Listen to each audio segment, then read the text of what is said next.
Hey guys what's up, कैसे हैं? आशा करता हूँ आप सभी अच्छे होंगे और आपकी तैयारी अच्छे से चल रही हो। दोस्तों का जो उत्तर है वो इस तरह से दिव्या शुरू करती हैं। प्राचीन भारत से संबंधित इतिहास का प्रश्न है ये।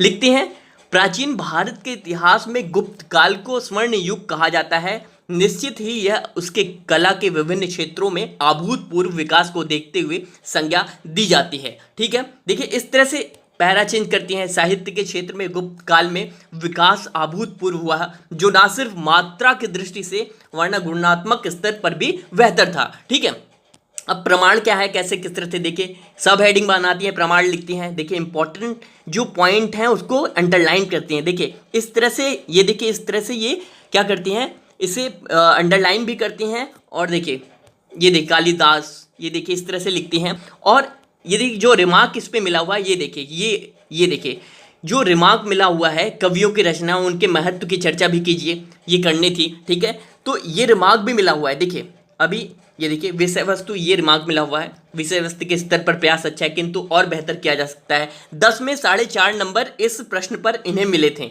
ठीक है, अगला प्रश्न शुरू हो जाता है फिर से। संयुक्त राष्ट्र की रिपोर्ट से संबंधित यह प्रश्न था और शुरू हो जाता है। देखिए लिखती हैं दिव्या, शुरू करते हैं कि संयुक्त राष्ट्र की एक रिपोर्ट के अनुसार भारत विश्व के हर 3 बाल विधुओं में से एक का घर है, अर्थात विश्व के 1/3 बाल विवाह केवल भारत में घटित होते हैं। ठीक है, अब देखिए जो यूएन की रिपोर्ट है उससे शुरुआत करती हैं। आंसर इसी तरह से शुरू करें आप कि रिपोर्ट से शुरू कर सकते हैं। अच्छा है, लिखते हैं लेकिन बाल विवाह देखिए बाल विवाह को समाप्त करने हेतु निश्चित ही भारत सरकार व विभिन्न राज्यों ने कदम उठाए हैं तथा सतत विकास के लक्ष्य 3 व लक्ष्य 5 तथा अन्य लक्ष्यों को प्राप्त करने हेतु प्रतिबद्ध है। ठीक है, अब देखिए ये स्टाइल, ये जो हिंदी मीडियम के टॉपर अभी जो सिलेक्शन ले रहे हैं वो कैसे ले रहे हैं, क्या स्किल डाल रहे हैं, क्या उत्तर में नवाचार कर रहे हैं, क्या इनोवेशन कर रहे हैं, वो यहाँ से सीखिए, दिव्या की कॉपी से सीखिए। देखिए लिखती हैं भारत में बाल विवाह के लिए जिम्मेदार जो कारक हैं, ये अब देखिए कारक, जो मैं 1000 बार वही कहता हूं कि लगातार अगर कारक आप लंबे लंबे में लिखना शुरू करेंगे तो एग्जामिनर काट के रख देगा। उसके पास उतना समय भी नहीं है पढ़ने के लिए कि आपकी इतनी कॉपी लंबी पढ़ सके और उत्तर आप लिख भी नहीं जा पाएंगे। 20 प्रश्नों का जवाब इतने कम समय में आप नहीं दे पाएंगे अगर लगातार पैरा में लिखेंगे।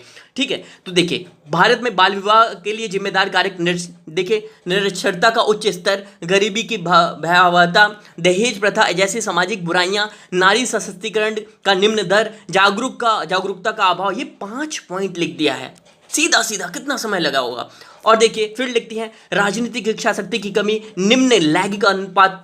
ठीक है, महिलाओं की सुरक्षा को लेकर अभिभावकों की चिंता, महिलाओं की रोजगार क्षेत्र में कम हिस्सेदारी।